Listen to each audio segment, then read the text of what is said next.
My son,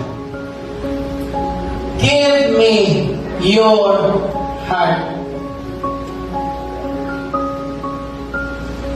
Gustong ayusin ng Diyos ang bawat puso. Sino ang gusto paayos ang puso ng Panginoon? Si Lord mismo nagsabi, my son, ako yun. Sabi mo, ako yun. Ibigay mo yung puso mo. Ibigay mo yung buwan mo.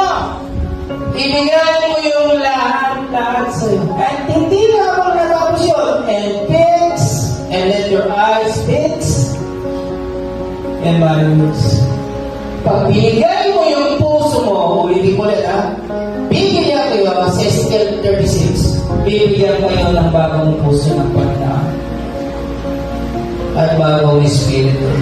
Tatanggalin niya yung puso matigas na masawain. Papalitan niya ng bagong puso na masunurin. Ano ba ang sitwasyon ng ating puso? Ibigay natin ito sa Panginoon na siya nagmamayari ng lahat, at siya nagmamayari ng buhay, at siya nagmamayari ng puso, at siya lang ang makakaayos